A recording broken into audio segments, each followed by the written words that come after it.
This week, we're transitioning from Book 1 to 2 of the Hideous Laughter Podcast playthrough of Carrion Crown. We do a creature feature on some movies that are inspiring our dive into Book 2, Creature Feature, Episode 33's Phase Spider, then answer some listener questions. I'm your host, Steve, in studio with your GM and my co-host, Griffin. Roll a will save. You're in the zone of truth.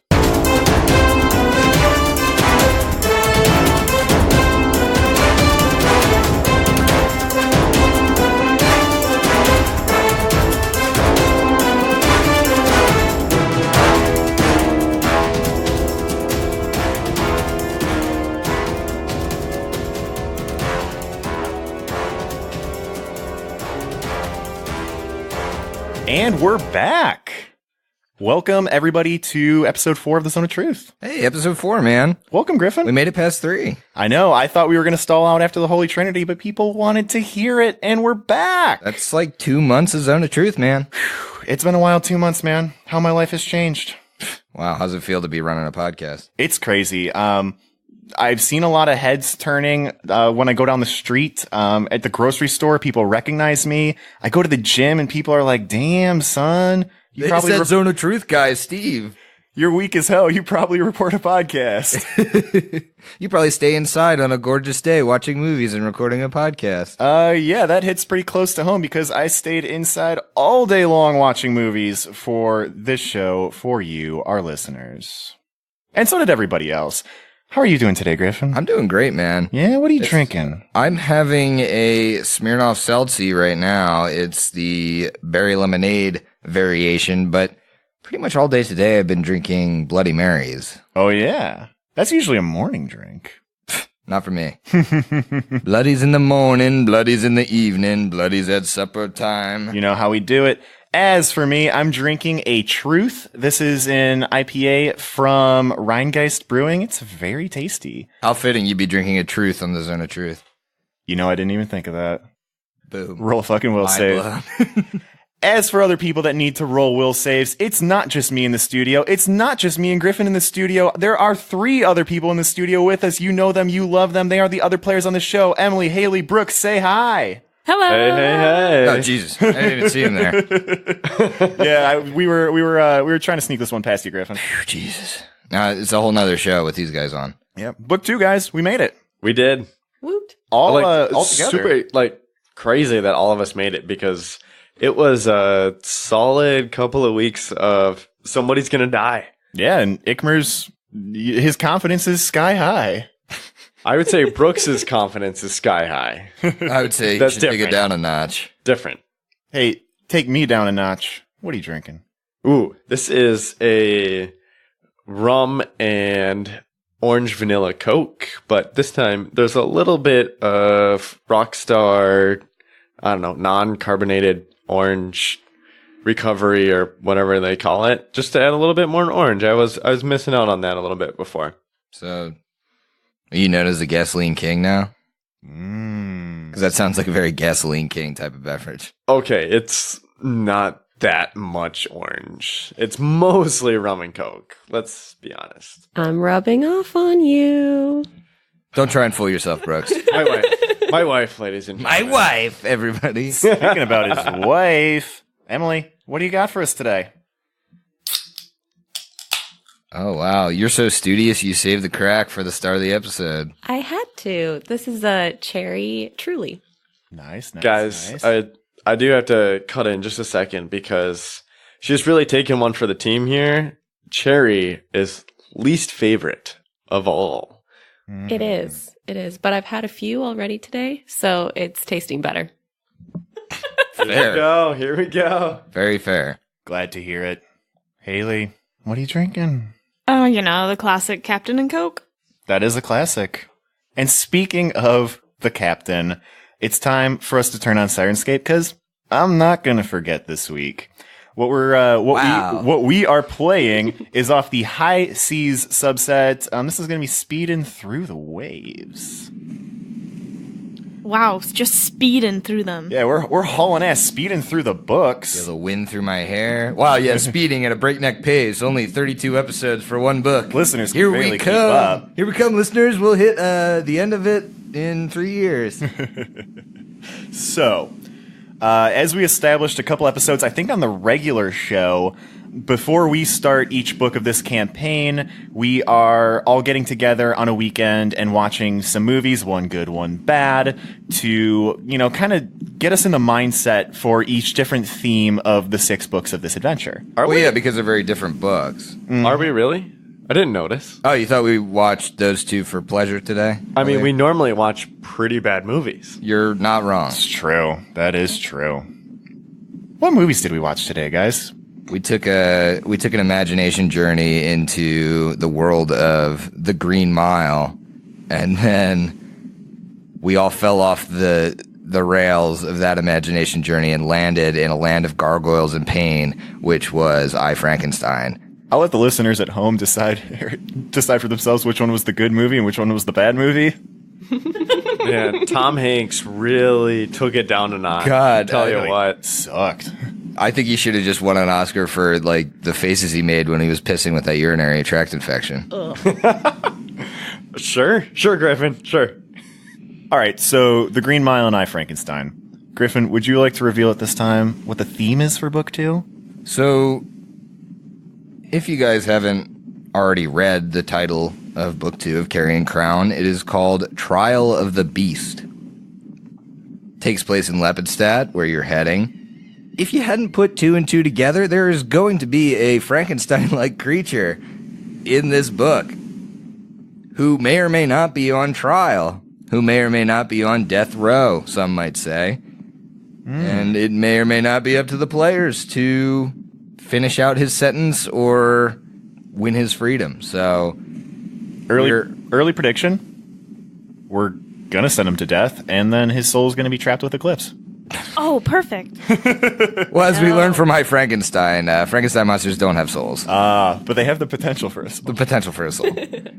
So I picked The Green Mile because it deals with the implications of death row, what a guard might be thinking in that circumstance, what inmates are thinking in that circumstance, and the moral quandary when you find out that someone on death row maybe doesn't deserve to be there. I picked I, Frankenstein because it is about Frankenstein. Equal amount of thought went into it. All I knew about it, except that I knew it was terrible. So, without further ado, let's fucking talk about these movies.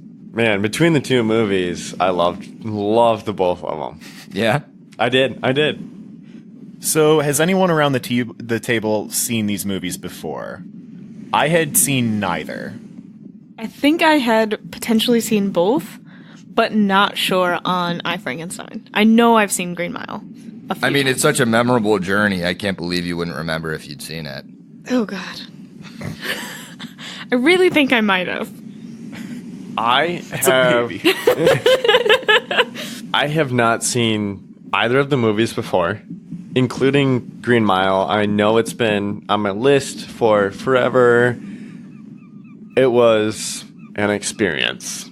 Not gonna lie, it was 3 hours long. Yeah. Well, that too, but just really heart-wrenching, man. It's rough. Emily, you see either of those movies before? I had not. And actually, when you said we were watching I, Frankenstein, I was thinking Young Frankenstein. Oh boy, were you in for a surprise. That's a whirlwind of emotions you must have gone through when we turned I, Frankenstein on. I was disappointed.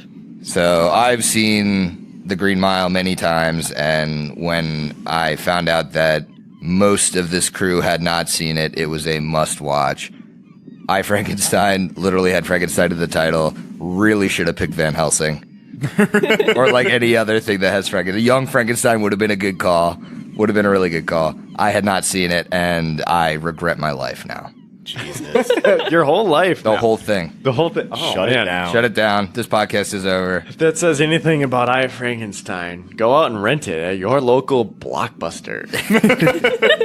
We were more a Hollywood Video family myself, but what can I say? All right, so we need to get into these movies a little bit. The Green Mile came out in 1999, starring Tom Hanks. Classic movie, but I'm sure there's some folks, like some of us around the table who are listening, who have not seen it. Griffin, Can you give our listeners a little bit of a synopsis of the movie? Well, the first thing I'll say is if you haven't seen The Green Mile, go fucking pick that movie up. Do yourself a favor. It's a great movie. Absolutely. If you're looking for just a night in by yourself, like Some it's tears. not a, Some tears will be had. it's not a party type of movie, but it's absolutely to watch. Don't watch it if you're feeling depressed. That too. So The Green Mile it basically follows Tom Hanks is a prison guard on death row, and they call the death row the Green Mile because of the green floor tiles. It follows this character named John Coffey, who is this massive man of very few words, kind of low intelligence, doesn't seem to speak a lot, and when he does, it's not anything profound that he's really saying. He gets accused of killing these two young girls and put on death row. The whole story revolves around how this man, as kind of childlike as he is, ends up having these magical healing powers.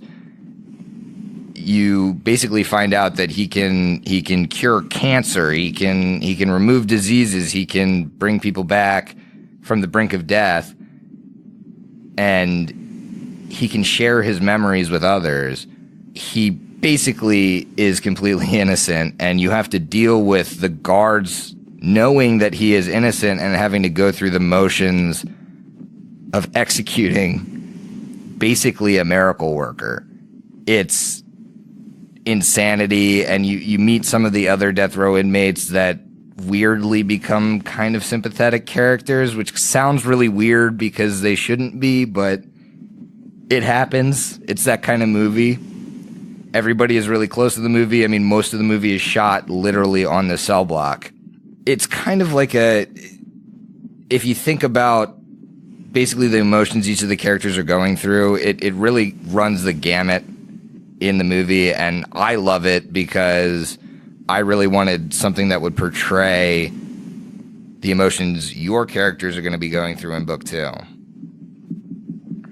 Well, I mean, the movie was, I think it clocks in at something like 3 hours and change. It's Oh, like yeah. 3 My hours and 10 brief minutes. synopsis is nowhere near scratching the surface of what the movie is actually about, but We spent the majority of the afternoon watching this movie, and it went by in a flash for me. It was really fucking good. It was so good. I've always really enjoyed watching it. It's a very emotional movie. It has like its points that are also funny.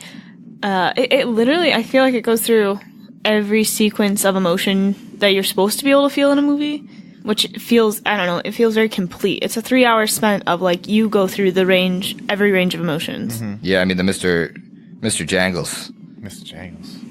comedic character, I think he really pulled the whole movie together. He might have been, I'm surprised Tom Hanks got an Oscar for that one because Mr. Jangles. Because it should have gone to the mouse. It could have gone to Mr. Jangles. Yeah. I mean, what other mouse lives for 98 years? Amazing. You know, who's a trainer? Because they deserve the, Edward Delacroix? well, who knows? Oh, who's the actual mouse trainer, not Yeah, the one in the movie? Who's the guy that trained the fucking mouse in the back scenes? That guy needs a medal. He's Somebody the had MVP. to. Somebody had to. That's all I have to say. You're trying And to belittle the fact that mouse is a professional actor, Brooks. Like he that's needed not- the training. That's a lot of work.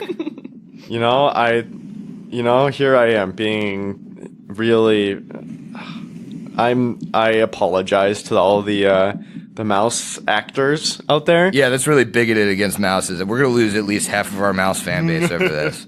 You know, Stuart Little, fantastic actor. Ratatouille, man, Keep can't have going. it. Yeah. Keep apologizing.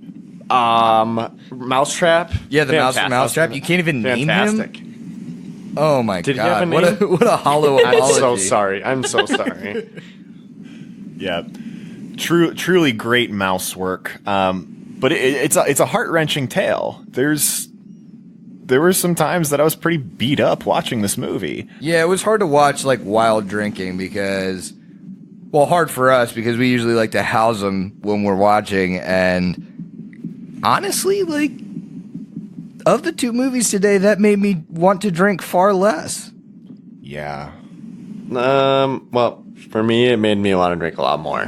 Because it was just that sad. Because you were that sad? It was just that sad. Man, come on. I don't know. The shit with Dell always gets me. Every time I watch it, Don't get me wrong. It was rough emotionally, it was a roller coaster. They absolutely played it so well. Like the ups, the downs, the angry, the sad, the sympathetic. Yeah, and I had read the Stephen King book, which is why I think it's one of the best adaptations of one of his novels, and it's really true to the book. I mean, for the most part, it does a pretty good job following what happened in the book. I'm surprised they kept all of the mouse stuff in, but that's all in the book. And I just I really wanted you guys to watch it, absorb it, and kind of think about how your characters might act in that kind of situation. Are there many distinct differences from the book that you remember? Not that I can recall. I did read the book a really long time ago. I think there's just more development with the prisoners. Sure. Which would happen when I think there were actually more prisoners, and you get a little bit more with that first guy that gets executed really fast. Mm-hmm. And I think there's probably 6 prisoners in the book, if I remember correctly. So I think they just kind of cut that down because you're never going to develop that many characters maybe you can in a 3-hour movie. Yeah, it's a big book too, right? It's not huge. It's not one of his bigger novels, but I think it's like 300 to 400 pages. Wow. What I can't believe is that Stephen King went from this and eventually went to Dreamcatchers. Oh. Which is on the list of bad movies that we've watched. Dreamcatchers, rough. I don't know that that's really his fault, though. Have you read Dreamcatchers? It's Stephen King syndrome where a lot of his books get adapted really fucking poorly. I mean, even the first It was not very good. That's a good point to make. I haven't read the book, and I don't think I should entirely judge the movie based on that, but I have only seen the movie. Well, that's the one where things crawl up the dude's ass, right? Yes. Yeah. Yeah. Yeah, maybe not. Classic. We're not gonna no spoilers here, but maybe not. So Green Mile. I think we all liked it. We've got another movie we want to talk about, but before we move on to that, let's go around the table, just some final thoughts on the movie. Let's also rate this movie. What do we think? And I was coming up with a rating system before this. For those of you who have seen the movie or maybe read the book, you'll know that when you're putting someone in the electric chair, there's supposed to be a wet sponge that goes between your head and the device that's delivering electricity to your brain. And so you don't catch on fire. Exactly. And so if the sponge is completely dry, it's going to be a very painful, fiery death for you in the electric chair. But if it's very wet, we'll die quickly. And that's good. So from 1 to 5 levels of sponge dampness, how damp is your sponge for this movie? Brooks. All right. Let me just get this straight. The damper the better. The damper the better. Okay. It's in most scenarios. Then 5. Great movie, no doubt. Very soaking wet sponge for you. Haley, what do you think? Yeah, I would agree. Definitely, soaking wet sponge, already dipped in the bucket, totally wet. Yep. Okay. Emily, would you soak the sponge or would you leave it to dry? At first, I thought it was pretty dry. It took a little while for me to really get into the movie, but by the end, it had me completely at full wet sponge. I think the real rating system of this is, are you a Percy or are you a Paul? That's a good question. Love the description. I'm just glad that your sponge got progressively damper. God bless your parents. Dear God. Griffin, is your sponge wet? Dude, my sponge basically lives in a pineapple under the sea for this movie. God damn. It lives underwater. I love this movie. That's why I wanted you guys to watch it. I think it's a masterpiece. I would watch it again in a heartbeat.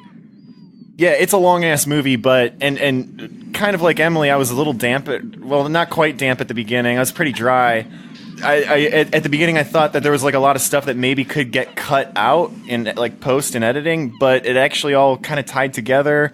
It did a phenomenal job. Honestly, it's a 1999 movie, but I feel like it could have been shot like 5 years ago. Like, it looks good. It's a period piece. It takes place in the 30s, so like that always gets me jazzed up too. In Alabama, dude. Yeah, in Alabama, there's some really really good Southern accents. A lot of use of the word boy. Yeah, that's Questionable. Some hard H's on what? What? But overall, I would say I've got a soaking damp sponge over here. I thought it was a great movie, pretty much as wet as a sponge can get. So, Man, so overall as a group, Everybody's sponge. damp. yeah, All our everybody's sponges damp, are right? Yep. Nobody's burning alive here because all of our sponges are damp. Okay. We also watched another movie, I, Frankenstein. Is there someone around the table that could give me a little bit of a synopsis on this movie? Oh yeah, I can do that. Okay, so what happens, right? In the first 5 minutes or so, that is the entire book that Mary Shelley wrote, Frankenstein, the classic, great book that was written, right? Yeah, now, after 5 minutes, throw all that fucking shit out. We get into gargoyles versus demons. That's what we get into. Frankenstein, no soul, just wants to be normal. Gargoyles and demons both want to control him. Flash forward 200 years. 200 years in the future. 300 years. It's actually 200. Looked it up. Yep, 2 centuries. 700. Okay, never mind. Anyways, 200 years into the future, we're now present fucking day. More scientists want to create Frankenstein under control of demons. But why do they want to do that, Haley? Demons want the bodies to put demons in them. But what about the Gargoyle Order? The Gargoyle Order fucking hates demons. So now we've got demons versus gargoyles, and they both want to use Frankenstein. Frankenstein now has short hair, and it's a whole thing. He falls in love with a human, I'm pretty sure, and Can you explain to me why gargoyles? What are gargoyles doing in this movie? Now, they would like to get help from archangels. They are not angels, yet they do ascend to the heavens when they die, so who the fuck knows why it's gargoyles? Nobody, including the writers of the entire script. Yeah. So anyways, there's my synopsis of fucking Beautiful. Well done. I mean, that's as good as we're going to get. I absorbed more from that than I did the actual movie. We were talking during the movie, and really, there are 2 speeds to this movie. Like, hard, deep, long exposition, and stupid, bad CGI violence. It's either one or the other, and it does not let up. I wouldn't even say CGI violence. It's like a one shot, and then all of a sudden demons turn into fireballs, or There was a lot of fireball cast in that movie. or gargoyles turn into a beam of light that goes straight up. And literally, when you have the lights in your room closed, blind your fucking self when you're watching the damn movie. Remember when the screen turned entirely white when the first gargoyle died? Yeah, that was a lot. absolute bullshit. Can you imagine seeing that in the theater? Now, I have to ask, because I know Emily has also read the book. There's a fucking... What? Hold up. Oh my god. Wait, No, real book. Not Real- the real life good book. That is a almost classic. the biggest revelation on Zone of Truth of all time. How truthful was it to Mary Shelley's Frankenstein? The first 30 seconds. And then it just went for it. It was way, way out there. Imaginative is Yes. the soft way to put it. How many sexy gargoyles were in the original book? It's been a while since I've read it because I was back in high school, but I'm pretty confident that there were 0. Was the book also weirdly religious, but not too offensive? Can't say that it was, but I read it in public school, so Oh, they might have edited that shit out. yeah. Yeah. Separation of church and state. But were there holy symbols that instead of using a cross had 2 more lines bisecting the cross to make it seem like it was not the Holy Cross? Oh yeah, because those gargoyles definitely weren't angels. definitely not. Well, they said that several times, that they were not angels. They only died in a beam of holy light and ascended to fucking heaven. And had holy water at one point, too, that they were going to burn a demon's face off with. You know? They did do that. That happened. Yeah, and also, I don't think it was exactly fair that the demons are still called demons. Maybe, like, I don't know, Draconoid lords? I don't know, you gotta call them something different really separate. Really, That right there was more clever than the people writing this movie thought. Brooks, you and I were on the same fucking page for the first 40 minutes of the goddamn movie when we thought the demons were fucking vampires because they were killing them with goddamn stakes. That's right. And then actually, the last 30 seconds of the movie was a real bonding moment. I would like to say it was. We both called out that there was going to be somebody see if we can find like that actual text online. Somebody Google this. God, I'll look for that. Okay. Oh, I found it. Oh my god. Pull it up. Can you please deliver this monologue to our listeners with the Aaron Eccleston voice? I'll do my best. We all didn't ask for the lives we were given, but each of us has the right to defend that life. I have fought to defend mine, and when the forces of darkness return, you shall know that I am out there, fighting to defend yours. I, descender of the demon hordes, I, my father's son, I, Frankenstein. Oh, man. That's fantastic. Oh my god! I'm sorry. That was beautiful. That was so beautiful. Oh man, you got me really good. Griffin's crying. Perfecto. Oh man, that was so perfect. Dear God. Amazing. Oh man, thank you so much for bringing that into my life. Hero card. Zone of Truth tarot card. Dear God. So yes, we that happened. But it ends on this terrible monologue where this dude, Frankenstein, is just standing on top of a building in the middle of the night. I thought that was pretty good. That was pretty I mean, fucking good. anyone who's listening can imagine exactly what that scene looks like with Emily doing the narration. Superimpose Aaron Eckhart's face over Emily's face. Then it says, I, Frankenstein, fucking credits. I think- End of the movie. Yeah, that's exactly. It wasn't even his face. That was just like blank Standing screen. on a roof? Was he on a No, roof? I don't even think that was him on a roof. It was like panned out from him on Yeah. the roof. He said, "I Frankenstein," and he wasn't Teeny even in the tiny. fucking frame anymore. Teeny tiny.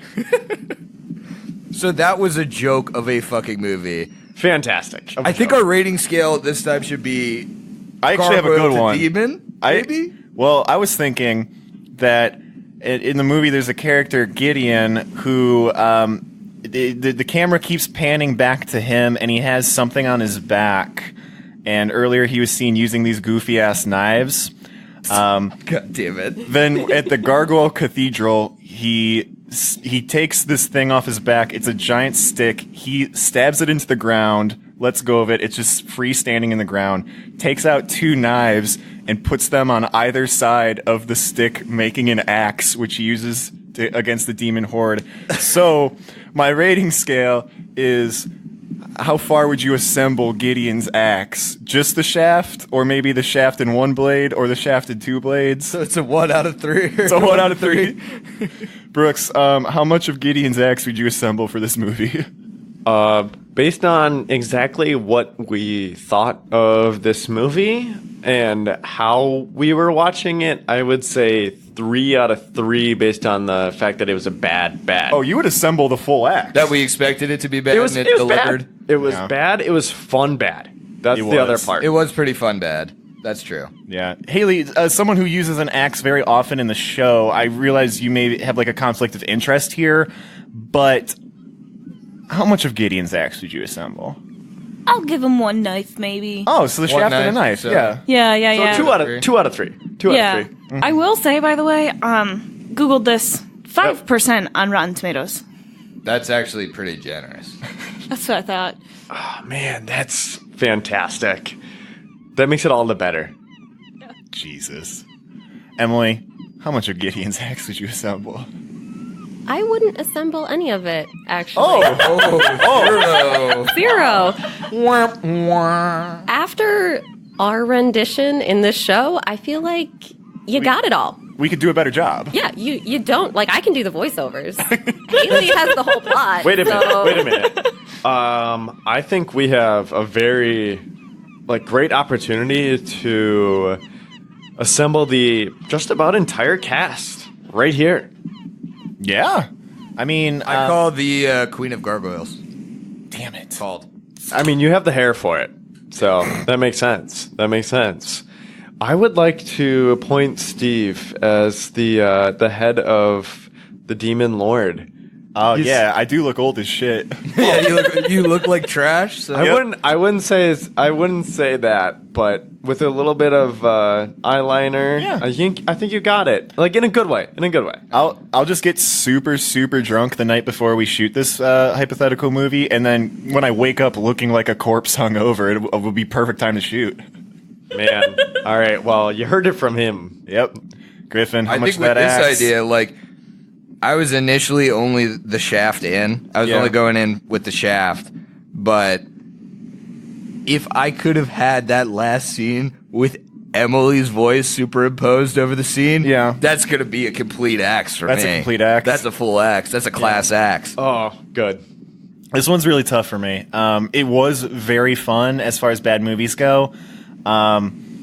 It was terrible, but it was kind of I almost would have dumb to preferred watch. it without the exposition dumps. Honestly, Yeah. that really didn't give me a lot, it felt like.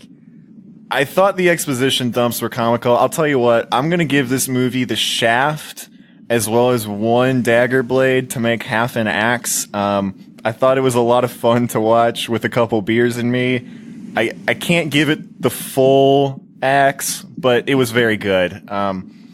It's really going to give Green Mile a run for its money. Yeah, what's the axe to sponge dampness conversion scale? Oh, jeez. That's not fair. That's not fair. Apples to oranges. Apples to different rating oranges. scales. Gotta say. So now that we've talked about I, Frankenstein, I feel that I am ready for book 2. And we did record one episode of book 2 already. The end of that episode saw the party fighting a completely new foe, something we've never seen before, something we've never seen the likes of before. Yeah. It's a creature called the phase spider, and now we're going to move into our creature feature. Creature feature. Thank God we actually had a combat these I 2 know. episodes. The fans were thirsting for it. They Guys. don't want that RP. The phase spider is such a fucking cool enemy. Yeah. I mean, you did your tactical decisions in that combat were exactly what they should have been. Ready in action until that thing pops out of the ethereal plane, because a phase spider is a CR5. It's actually not that difficult until I throw the advanced template on it, which I did. Mm-hmm. Normally, it's at a 17 AC. It's got 51 health. It's got decent saves. Its will save is probably its weakest one. But it's got this 40-foot move speed. It's got this poison that does con. And, I mean, even the base creature, it's a DC 18 fort save, which is pretty beefy for you guys, honestly. I mean, Yeah. I don't know what your saves are looking like exactly, but I wouldn't imagine anyone besides Ikmer is really rocking a hefty save, because as a fighter, you definitely get more to your fort save. It's got 2 really cool special abilities, so I'll talk about the first one, Ethereal Ambush. So you guys notice this thing coming in and out, disappearing, reappearing. A phase spider that attacks foes on the material plane in the surprise round, which it did, can take a full round of actions if it begins the combat by phasing into the material plane from the ethereal plane. So that's a juicy little tidbit it did when it attacked you guys. But its real bread and butter is Ethereal Jaunt. A phase spider can shift from the ethereal plane to the material plane as a free action and shift back again as a move action. The ability otherwise identical to Ethereal Jaunt. So basically this thing is becoming fucking ethereal, which is different than invisible. It can move right through you guys.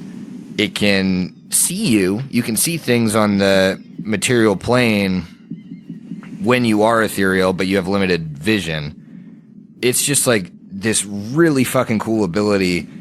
And on top of that, on advanced template, it's hitting at a +10 and a 2d6 +7 damage.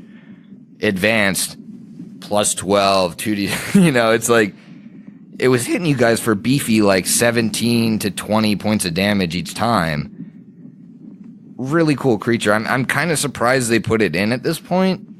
Not that it's too difficult for you guys, because it obviously wasn't, even when I put the advanced template on it, but just it seems a little bit out of place, I guess, Sure. with kind of, and I think Paizo likely has to put some stuff like this in between the books as you guys are traveling, because there's not exactly an easy cutoff like, okay, ghost, Frankenstein. It's not an easy transition, so I think they're doing, outside of the box creatures like this are really cool things that they can throw in. Yeah. I have to say, space spiders are such a classic. They are such a classic enemy going back to like D&D.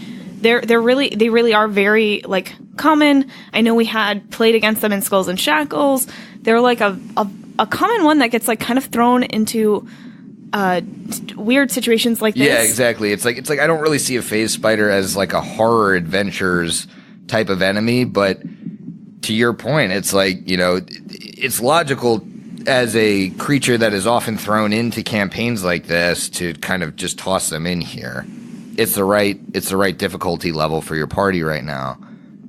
You say it's the right difficult for our party, but I've heard you a couple times throwing out the words advanced template. I, as a player, know what that is. I know there's a lot of people at home that don't know what the advanced template, quote unquote, means. Sure. So what does that mean for the people at home? So advanced template is kind of like, it's almost like you're giving it's not quite a class level, but it's kind of like a class level that you're giving to a creature. It basically just beefs them up, and it pretty much improves almost everything they have by 2. It improves their health by a good margin because it's improving their con. So it's something that I value being able to throw it onto creatures. In the past, I've thrown it onto some of the flaming skulls that you fought and that kind of thing. I just think it makes the combat a little more fun when because let's be honest, 4v1 is never really good odds. Sure. So if you beef that enemy up a little bit and it has abilities like Ethereal Jaunt, I think it makes it a little bit more fun to deal with. And you guys are on this long road trip. I don't know if you're concerned about like being able to rest. You're gonna fucking be able to rest. So it's not like throwing an advanced template on a creature now is really like It's not going to game gunning to kill you. Although I feel like I could have killed Lyra, as Emily, you were targeted by this phase spider quite a bit. You kind of alluded to tactics a little bit during the episode, I feel. How's that combat for you? It was a little rough. Taking that poison damage really hurt, and then it affects her ability to save because it lowers her save against the poison every single round. Yeah, that's the shitty thing about forced saves at target con, is that you're just going to be weaker and weaker against saving again. Fortunately, you had some high roll. I think everybody had really high. You're the only one that actually had the effects of the poison. Yeah. Thankfully, it didn't spread to the whole group. But I think Lyra's tactic of wanting to try to get out of melee range definitely worked against her at certain points when to get out of melee range so she could like cast a spell or something, she had to remove herself from the party and then was targeted on the next round and had to move around again. The ethereal plane right next to you. Yep. I do want to briefly touch on the tactics this fucker employs, though, because it has this ethereal jaunt. We saw it with Lyra. It really tries to attack enemies that are alone. It was trying to use that like voice, trying to mimic Poppy that you were looking for in order to spread you guys out. You guys figured out that it was false and kind of tightened up, but it really wanted to get you alone. What it does is it really ambushes people out of the ethereal plane, hits them with that poison, and then waits for them to die. And if there are multiple people, it just hits one, moves over, hits another, hits another. If there are multiple people bunched up, though, which is what we experienced, it goes for the person that is furthest away because it doesn't want to get clustered and get, full round attacked by the fighter or whatever. They're interesting because they have like a female head. Like they can speak. They're intelligent. They're really cool creatures that kind of live in this between of the planes and just like ambush and kill people. But that's enough on the phase spider. Cool enemy. Where are we heading next, Steve? Griffin, I'm going to tell you where we're heading next. We're going to some listener questions. All right, like kind of standard, these are all pulled from our Discord channel for Zone of Truth questions. If you have anything you want us to answer on air, please drop it in there. If you are on the Discord, if not, just like shoot us an email, hit us up on Twitter, DM us, it doesn't matter. We'll pull your questions basically from wherever, but it is easiest for Zone of Truth questions to be in the Discord, but I digress. Anyway. And we'd like Discord people more. It's not wrong. Our first question comes from username Rusted Chrome. Our boy. Our boy, what can I say about Rusted Chrome that hasn't been said already? Like, legitimately one of my favorite people ever. I've said that about a lot of people on the show, but he is good people.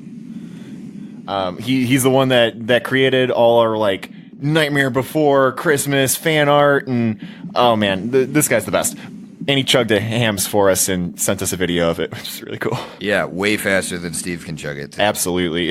Man, put me to shame. But anyway, I digress. His question is he wants to hear a top 10 list of our personal bad movies. I thought this was incredibly appropriate because we watched I, Frankenstein tonight. We're not all going to do our 10 top bad movies because that would take way too damn long, but we're all going to touch on some of our favorites. I'm going to kick it over to Brooks first. Brooks, we watch a lot of bad movies together. What do you like, man? Well, to be honest, Steve, I just want to quick get on the fact that if we are all going on 2 movies that we like, there is 2, 4, 6, 8, 10 Oh, so we're all going to limit movies. This is something that I really should have thought of. Yes, that's very easily divisible math. Man, crazy how that works. Anyways, my best bad movie, meaning that it is the most like fun to watch after you've had a few beers, and it is like really like fun to watch. You can make fun of it, and it is enjoyable throughout, is Howling 2, Your Sister is a Werewolf. The reason why is because it's a real like awkward type of funny, like an awkward funny level, and it really has like the makeup that they have in that movie is awful. So awful that it's funny, even though you can still kind of tell that they're like werewolves. Don't they kind of look like monkeys in that movie or something? Like they didn't really portray a werewolf very well. They might as well have put a werewolf mask on a monkey suit. Thoughts about the werewolf orgy? Thoughts about that? You gotta see it for yourself, fans. Gotta see it for yourself. Is that a full axe or just a shaft? Full axe. It's hilarious. 100%. It's like it's a very simple story, but it's really crazy. Like the actors, you've never heard of them before, except for Christopher Lee. Exactly. Who I didn't know exactly who that was at first, but he's from Lord of the Rings. Yeah, dude. Saruman. Yeah. But also, like, he's a sir, I'm pretty sure. Yeah, he's a knight. Yeah.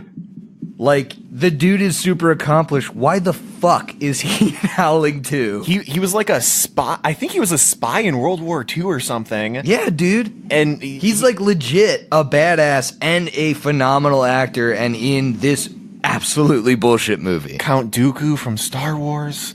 Also, has anyone seen that? I don't think any of us here have seen But What does Star Wars? he also has 2 metal albums where he just like growls in his deep ass voice. Fantastic. Welcome to the What a man. Christopher Lee fan cast. What a man. What a man. All right. You got another movie for me? I do. I have my worst bad movie. And that is no doubt. Like, there is bottom of the barrel, absolute worst that I cannot stress enough. We've seen a lot of Yep. Steve and I are actually avid bad movie fans. And Second Sight is so hard to watch. It's like literally irredeemable, man. Absolutely. Absolutely. When we watched it, I got nauseous. That movie fucking sucked. All right, and I think I've brought quite a few points that make it the reason why it's the worst. What are those points? It is because there is terrible acting from known actors. But like not in a funny way. No, just oh, absolutely. And that's kind of the worst that like chafes you about it, is that you know that they could do better. You could do better. You guys could do way better. I give this a D. And I think that brings up a lot in at the time, the writing, there was a writer's strike. And so the writing was awful. That made the story absolutely bonkers everywhere.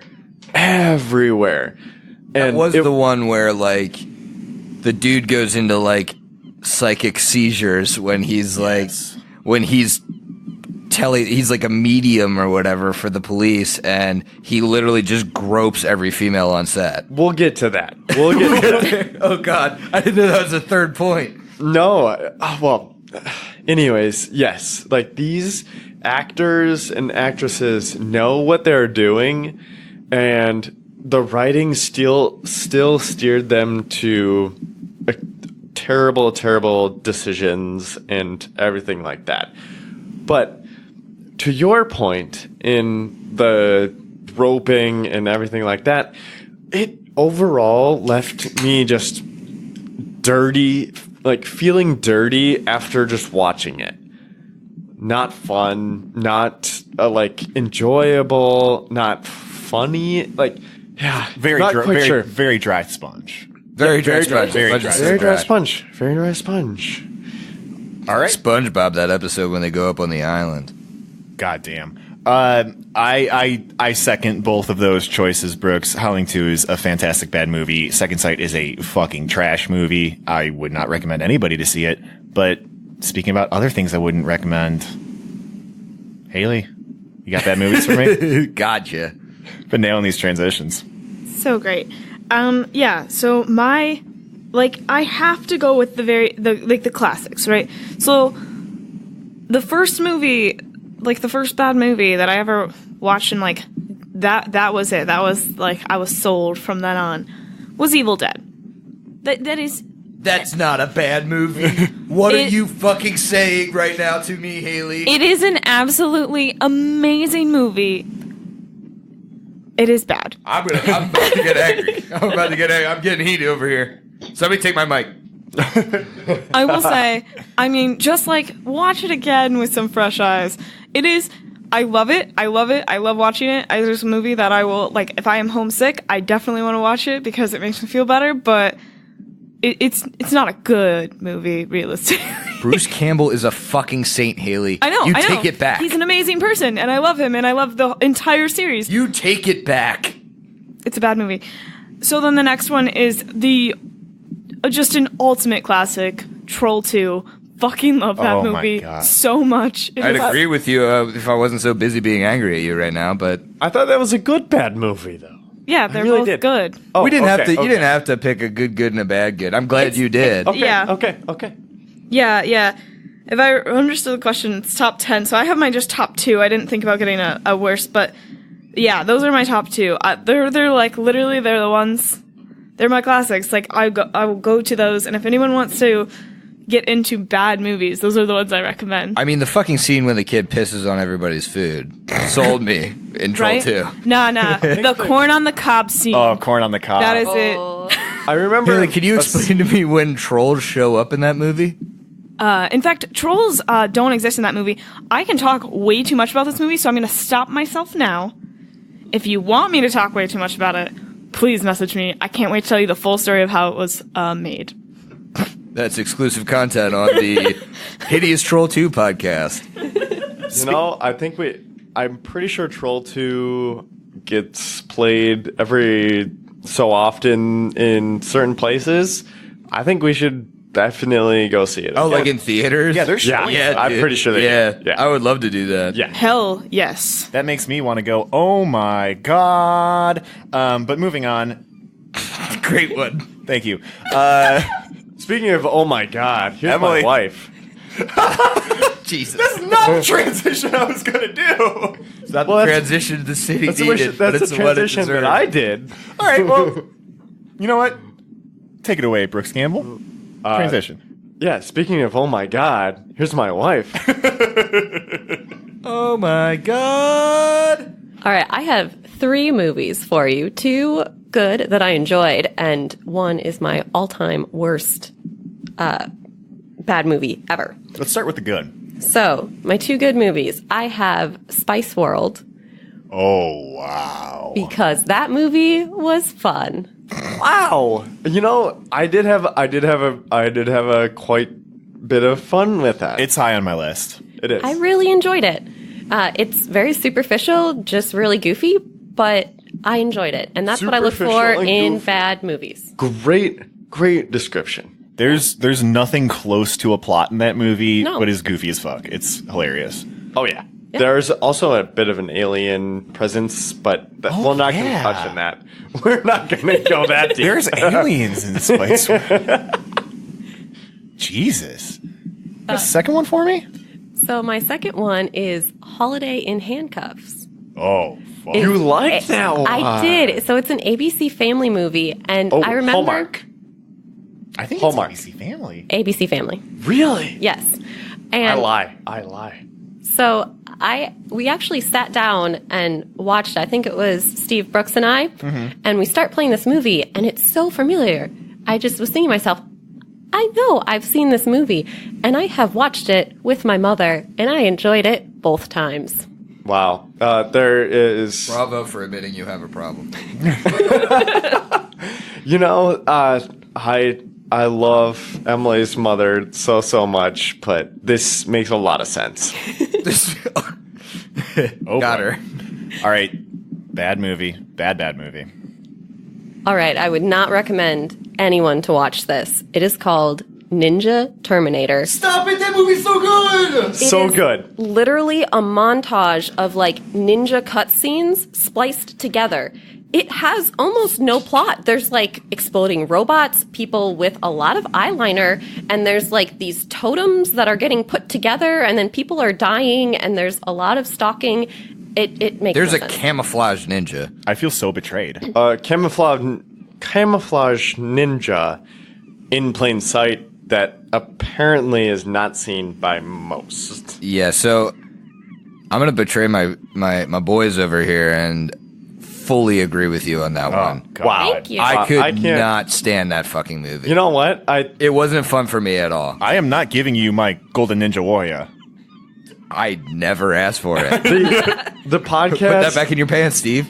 The podcast is divided right now, and House divided. It is Really learn who you can trust. really hostile. It's extremely hostile. in We the studio literally right now. have fault lines in every one of these picks, it feels like. It's just like Spice. somebody's like, that was a great movie. Don't put that on the shit movie list. You know what? In all of these faults, I think we can all agree upon the fact that we can all have faults. Speaking about a man with faults, Griffin, you got a couple picks for me? It's a good one. You got me. Thank you. Yeah, I do. My first pick is Escape from LA, which I just had a really fun time with. It's a super campy just full balls to the wall action movie in LA, the only free city in the United States of America, where the government is controlled by the government. Kurt Russell, baby. Kurt Russell, dude, with an eye patch. Shooting threes.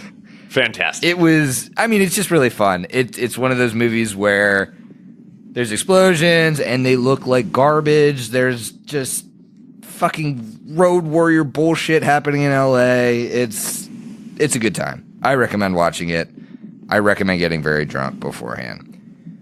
My second one is Repo the Genetic Opera, which I might get a little flack for because I know it has a cult following. It is not a good movie, folks. It's a fun movie to watch. It is a musical. That's why it's called the Genetic Opera. But it's like in the future, and basically the Repo Man harvests organs from people that buy like designer organs in the future. And when they can't pay up, he's like, well, you're a super fast beating heart. I got to take that back. Sorry. So he basically just kills everybody he repossesses the organs from. And it's somehow a fucking opera. That's not like the Jude Law movie from like 2012 or something, is it? I don't know if Jude Law's in that. It's the chick from Spy Kids. There was a Jude Law movie where he did that exact thing. Oh, that's a movie. Repo Man is a movie. Okay. Yeah. This one's got the chick from Spy Kids. I don't know her name, but really? All right. Yes, she is in it. You know, I could not name any of the other actors. I haven't seen it in a little while. all in all, I have not seen this movie, and I'm sad I haven't. Intrigued? A little bit intrigued? Even though it is your worst bad movie? Oh, no, it's not my worst bad movie. It's another one of those bad movies that I highly recommend watching. I just consider it a bad movie because, I mean, the premise is so fucked. It's not going to be a good movie. It's just, filmmakers, you gotta realize, like, I'm making this to be a fun bad movie. Get over it. Ooh, fun bad? Oh, it's so fun bad. Fun bad does not make a bad movie. 100%. In my mind, like, I know the logic is a bit skewed, but if you write it right, it could be very fun to watch. And I think that's why this movie kind of has a little bit of a cult following. Like, it's just, the premise is so out there. Everything that happens in this movie is completely, like, bonkers, but it is what it is. It's a fucking musical, and people like it for what it is, but objectively, it's not some sort of masterpiece. It's literally an opera about an organ harvester. Exactly. So speaking of not a masterpiece, Steve. Oh, you got him. You can stop. Because I have some good bad movies. I don't have any bad movies on here. I've got plenty of those, but I want to talk about some of the movies that are closest to my heart. Yeah, I was kind of hoping we were like making a list for some of the listeners to actually watch. Although that is great for the sadists out there to get the really shit movies. Yeah. Yeah, 100% stay away from Second Sight. No matter what anyone says, stay away. So my good bad movies are, one, Con Air. That movie fucking rocks. Fantastic. It is electric guitar the entire time, a insane cast, Nicolas Cage, John Malkovich, Danny Trejo, Dave Chappelle, Steve Buscemi. Do I need to keep going on? It is fucking great. I have seen that movie more times probably than any other movie, and I am hopelessly addicted to Star Wars. So that's saying something. Yeah, that explains your relationship status. But Con Air? Yeah, watching Con Air so much. Oh. I would rather watch Con Air than go on a date. Little did you know. Man. Yeah, I've got problems. But my other good bad movie, I'm going to hop in here and actually just pull out an entire franchise. The Fast and Furious movies are so fucking fun to watch. Are they great? Probably not, but I have crazy nostalgia for these movies, and the action, they just keep intensifying the action every single installment. I'll tell you what, my ass is gonna be in a movie theater seat when Hobbs and Shaw comes out this summer. No one will blame you. I'm so stoked. Steve, I gotta say. What? I have not seen any of the movies that you have listed. Not a single Fast and Furious, and I don't know what Con Air is. And what the fuck is a Star Wars? I have seen all of Star Wars. Do not get on me about that. I've seen every Star Wars. But All right, I think I've been pretty clear. Con Air is great. You should watch it. And all the Fast and Furious movies are perfect. Wait a minute. Steve, What up? just gonna have to jump in here. Haley, start with the 5th Fast and Furious, Yes. and you're good from there. Watch 5, watch 6, go back to the beginning, watch 1 through 4, then watch 7, then watch 8. Then this, kill this yourself. makes no sense. Nope, that makes No, zero sense just whatsoever. Uncap a Corona, stick it up your butt. You're good. That's basically the whole plot of the I movie. would not say that, but I would say that after 5, they know what their fan base is, and it gets ridiculous. You know, notably from the movies, you have lines like, you can have any beer you want as long as it's Corona. Fuck that. Or, I don't have friends, I have family. Also And- not true. And to some of us, our family is the furry ones we keep around our house. Our next question comes from user Azak of Opportunity. What a good one, dude. He's getting better. That's good. Someone That's could good. actually host a show. Little did I know, I had it in me the whole time. All right, so Azak of Opportunity, good friend of ours on our Discord. He's asking, I don't know if this is a Zone of Truth material, but do y'all have pets/animal friends? Hyphen, please interview them on Zone of Truth. Hyphen, actual Zone of Truth question, colon, can please cast... I'm assuming he means can you please cast your 5 animals as the 5 murderers of Harrowstone? I love this question. I don't have any pets myself, but Haley and Griffin have 4. Brooks and Emily have 1. That's 5. 5 murderers. Debate. Let's go. Let's hear it. All right, so I want to set the stage here by kind of describing our animals a little bit. So I will go into a little bit of detail about mine and Haley's 4, and then Emily, if you want to talk a little bit about Beak, that would be great. So we have Finn. He is a dog. He is a deaf dog. He is loud as fuck for a deaf dog. He runs all over the place. He barks at people all the fucking time. He doesn't know he's being annoying, but he is. We love him. He's pure white and basically Dennis the Menace of the household. The Lopper. You think he's the Lopper? I don't want to get into that yet. I want to get the explanation of the animals in first, and then we can all kind of round robin this. Marcy, our non-deaf dog. She's kind of like a mix between a beagle and a border collie or a Aussie or something. We have no idea. Little girl, really smart, really sweet. Always seems like she's anxious or nervous or. It's really funny. She gives you the eyes, doesn't she? She sure does. She gives you these like, I'm sad or I'm stressed eyes, and it's like you've literally gotten like all the treats in the world, run outside for an hour, like hung out, nothing's wrong, everybody's cool. Still looks like she's stressed out. These real like stressed out, like why haven't you pet me in the last 5 second type of eyes.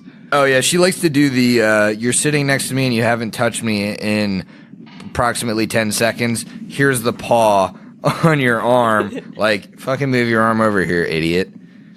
So that's Mars. And then we got Moo Cat. She is a little black and white cat. She's our smallest animal. She's also the animal we've had for the longest. What's she, about 4 now? Yeah, 4 or 5. 4 or 5. She's also deaf, so we have 2 deaf pets. But she is a sweetheart when she wants to be, and a standoffish jerk when she wants to be, and she kind of goes through these phases of, I can't get enough of you, I want to rub up on you, or fuck you, I don't want to be near you. So she kind of rules the house. That's kind of like how a cat acts, I feel like. You know, cats are kind of one way or the other. She also likes to lay in the same fucking spot for 16 hours, and it, like, scares me, and I have to go check her to make sure she's breathing. And then you have Ronan, the proverbial asshole. Be a little nice. I can't be nice. No, I love Ronan. Ronan's our other cat. We got him a little bit after Moo. He's a big cat. He's a beefy boy. He's about a 14-pounder. And he's not, I mean, he's chubby, don't get me wrong, but he's not obese like I've seen some cats. But he just gets into some shit all the fucking time. No matter how nice you want to treat him or how many treats you want to give him, he is always up to some bullshit. Like, the difference is Moo is the kind of cat that would find the glass and look at you as she, pushes it off the table and, almost smile to herself. Ronan would accidentally hit that glass off while he's trying to figure out how he can steal the zip tie and run away.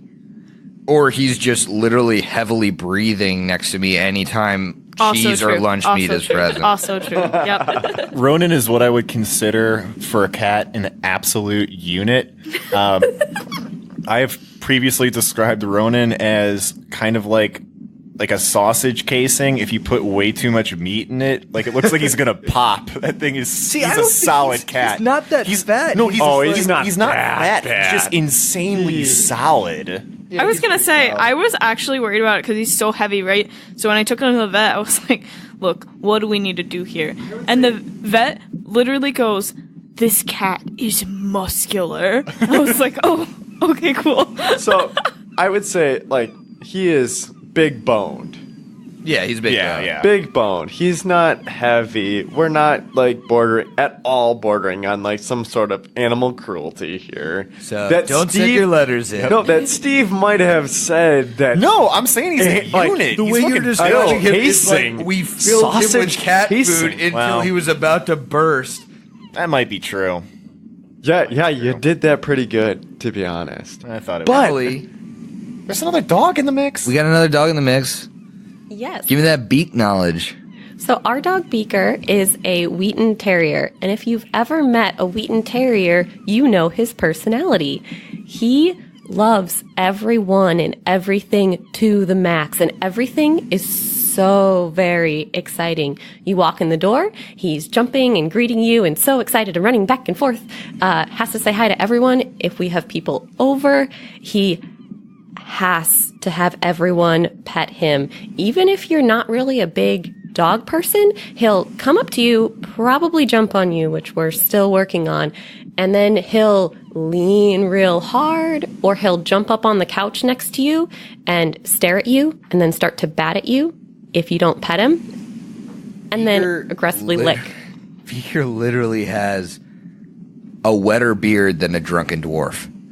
It's crazy. It's always wet. Crazy. I've never fucking experienced... Look, I love Beaker. I've never experienced him dry. I've never experienced... I swear to God, I've been to your house a million times. I've never pet that dog, and there wasn't just a random moisture somewhere on him. So we do have Beaker with kind of not a fully standard Wheaten Terrier cut, we don't have the hair in front of his eyes, but we do leave his beard a little long. And Beaker likes to lay down whenever he drinks and eats his food. And so that beard just soaks up all of the water, and it is really gross.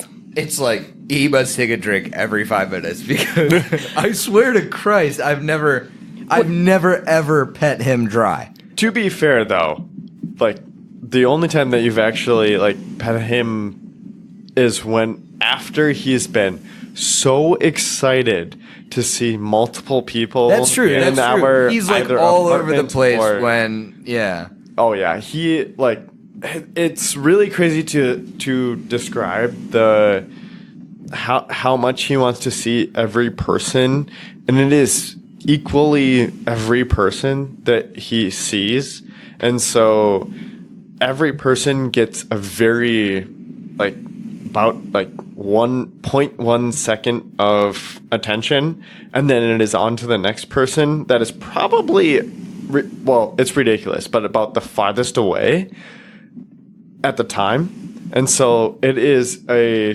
diameter of the circle of any group of people. Yeah, he's zigzag all the time. we love him for it. He is fantastic. We actually took him to campus today.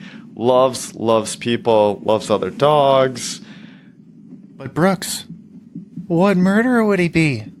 Yeah, I think we all need to have this. We gotta cast these fucking animals as the murderers of Harrowstone. I think Emily's the best one to do it because I could never cast our dog as a murderer. Let Emily do that. Oh, okay. Good job throwing your wife under the bus. So we have the 5 murderers. We have the Lopper, the Piper Vilmar, the Mosswater Marauder, Father Charlatan, and the Splatterman.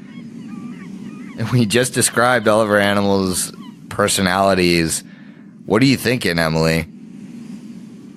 I've actually given this a bit of thought.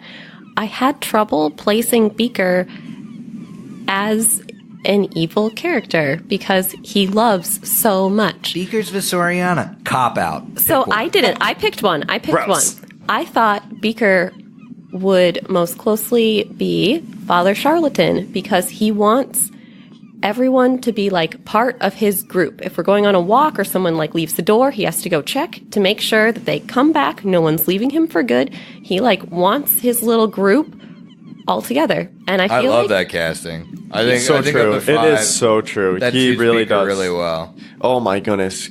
If anyone could actually see how Beaker absolutely hates when one of us walks out the door and the other one of us does not, it is a look back every 2 seconds. And at the same, like, it's like if you almost have to go to the bathroom, but you're also looking back at your like group of friends to see if they're coming with. Every 2 seconds. How often does this look happen to you, Brooks? So you often like for Beaker? looking for your friends as you go to the bathroom? Well, I mean, you might as well think about it in a bar stance, but like as far as Beaker goes, it goes all the time. But as far as a bar, like in a bar, how often that we are all together and then I'm looking back at you guys to see if you're all coming with me. I wouldn't actually do that because I don't expect you guys to come to the bathroom with No, me. we cross swords all the yourself. time. Nice. Haley. We got 4 more murders. Haley. We do.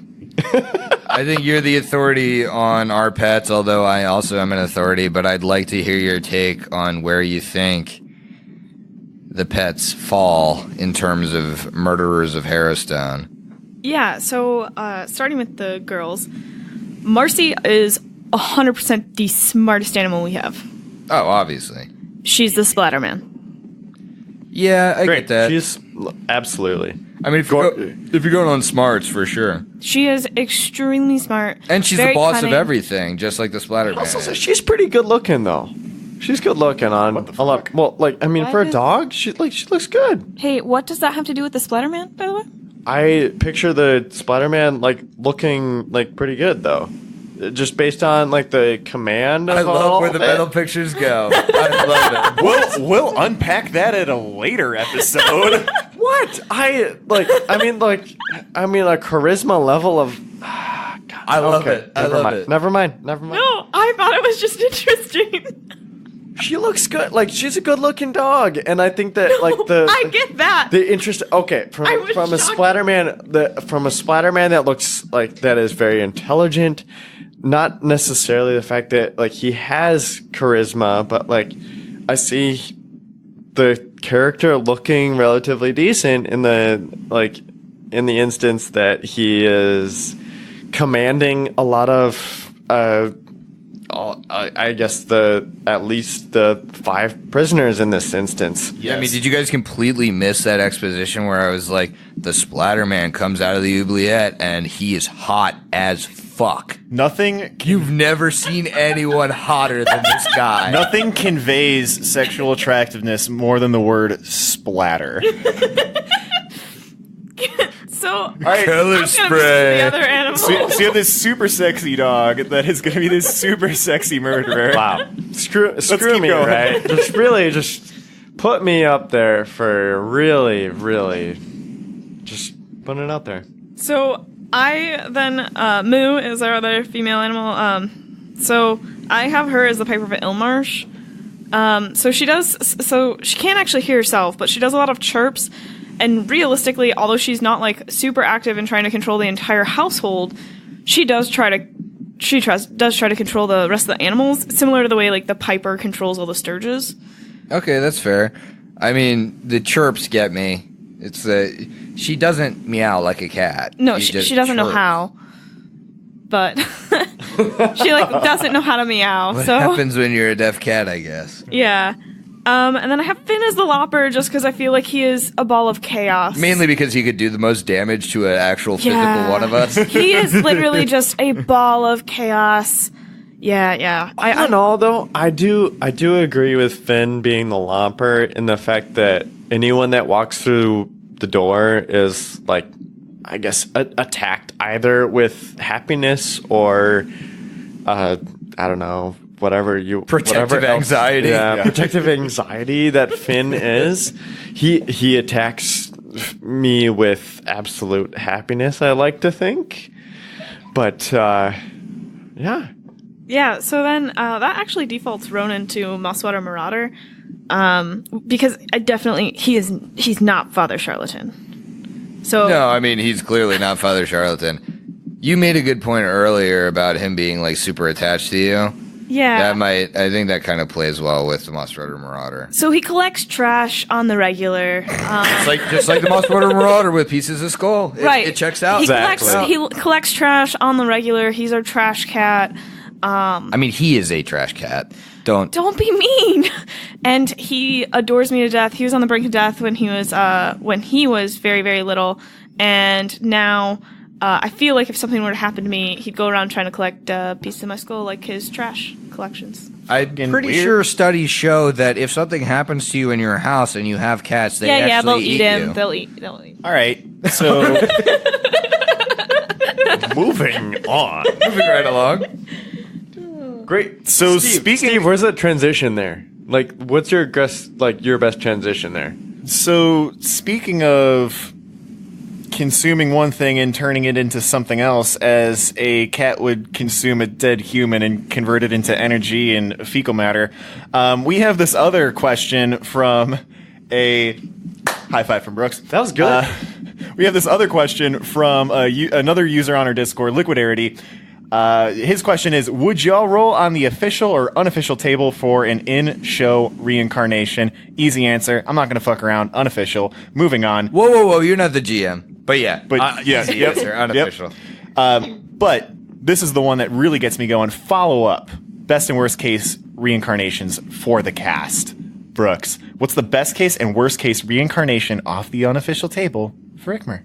I'm pretty sure a gnome would be awful for Ikmer. Am I not wrong in that?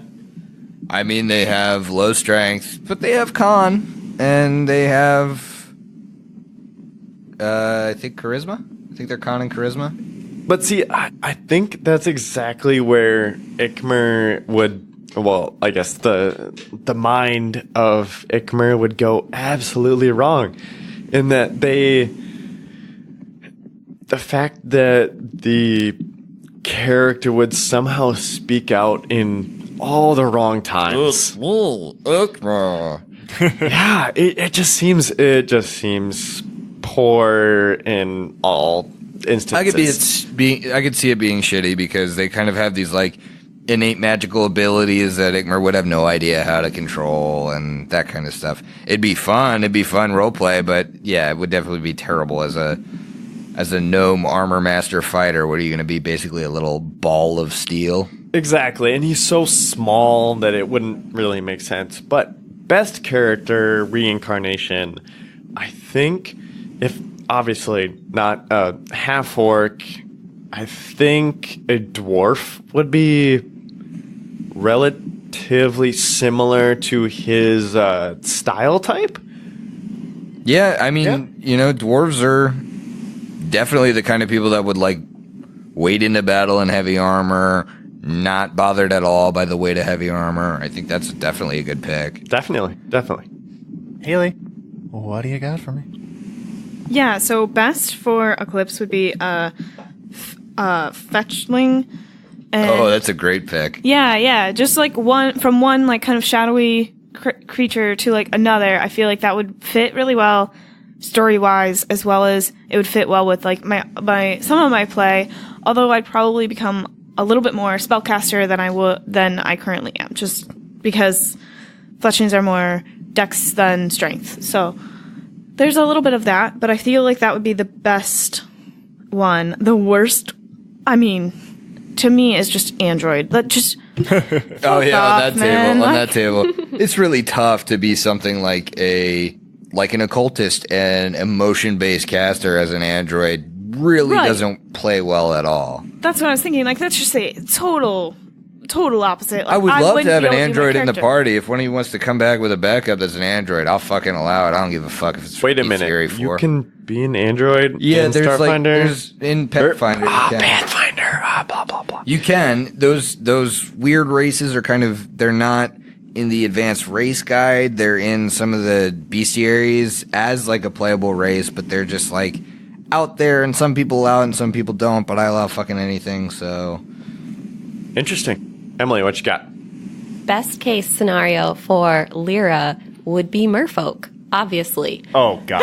It's pretty damn close. Why did we even ask you? Merfolk I is know. done. That's all I was thinking. Yep. I mean, anything with a swim speed she'd probably be happy with, but like, how could she not be a mermaid if Under she was the see me reincarnated? after class. Damn. That was great.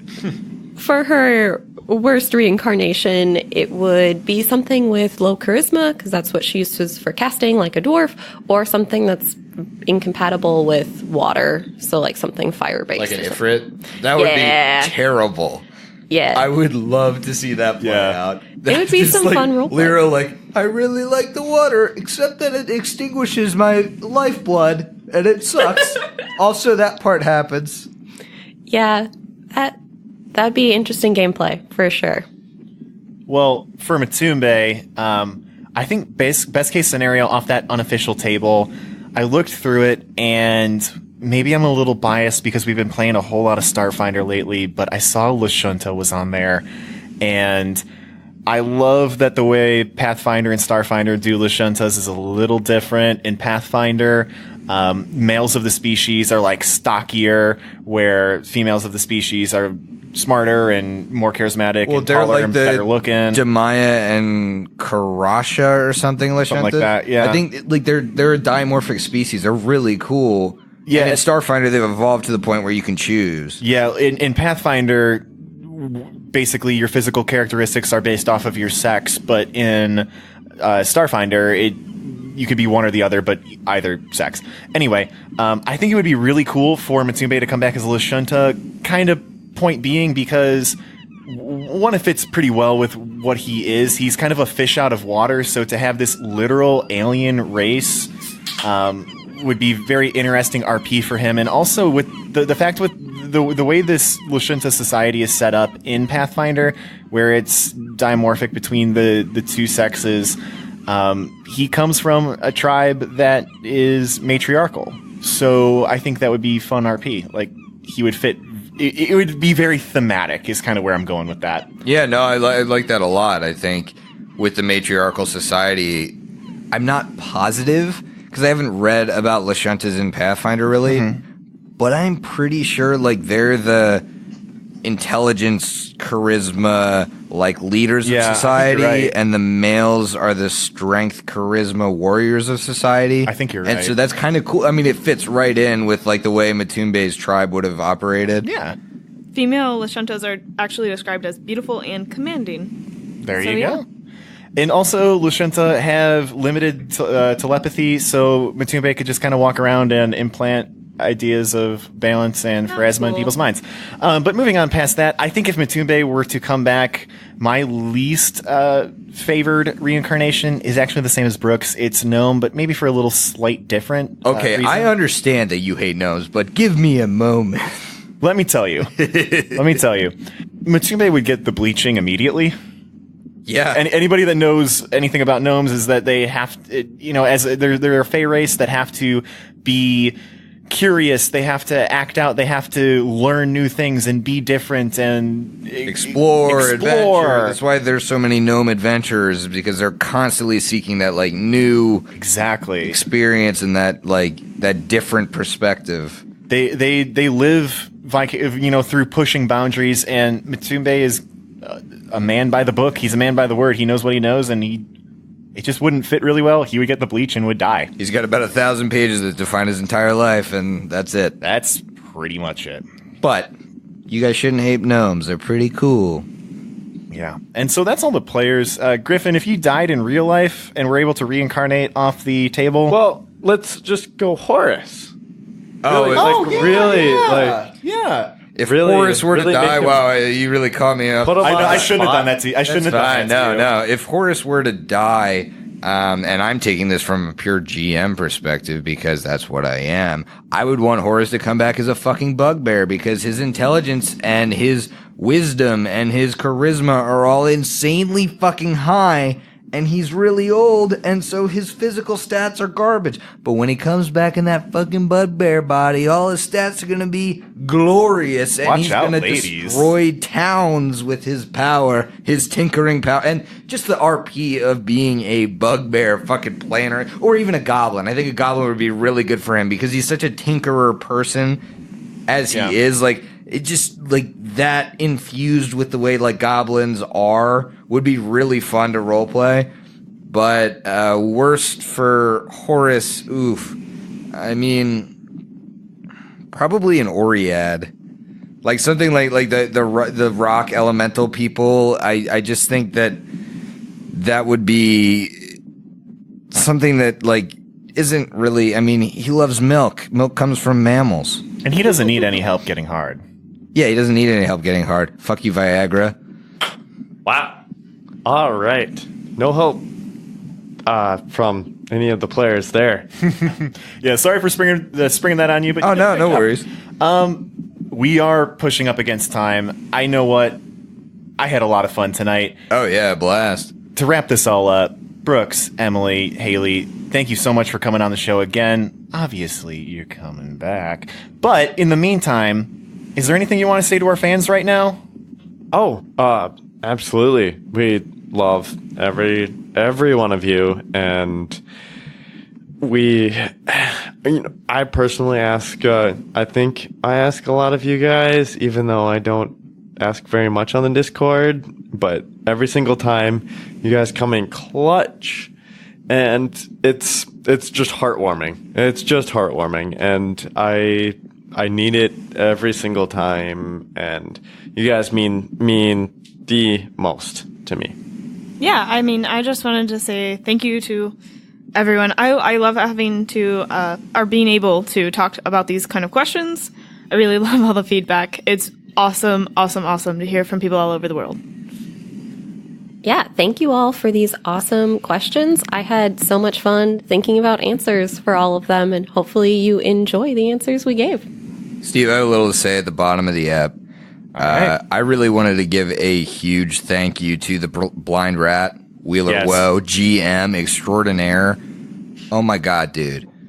He sent us literally maps of major cities in Ustalav, the entire Ustalav map. This shit, I don't know where you can buy it. I don't know how you can buy it. He had this and he sent it to us, and it's the coolest stuff. I think this is all getting framed in our game room because it's awesome. We have like Lepidstadt and Califest. You guys are going to go to these places, and now we have like these awesome maps, like full map of the city that we can just, put in a frame, toss it up on the wall. They look awesome. Thank you so much, Joey. Love you, dude. This is the first time hearing of it, and I can't wait. I love these type of maps. I love every single bit of it. Well, we're about to pull them out as soon as this episode wraps up. This guy, the Blind Rat, I love you, Joey. If you're not Joey, and you're not listening to Wheeler Woe, you're doing yourself a disservice. That is a very fun podcast. Those guys are doing 2E right.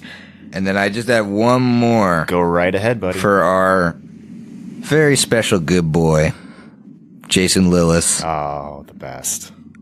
Dude, we love you. A very happy birthday from the Hideous Laughter crew. You're the best, man. You've done a lot for our podcast that we absolutely love having you as a fan and having you as a friend. Thank you so much. And you know what? To all of the Carrion crowd, and to Brooks, to Emily, to Haley, to Griffin, maybe even to myself, you succeeded your will save. You made it out of the zone of truth. Finish your drinks. We'll see you in 2 weeks. Later. I knew it.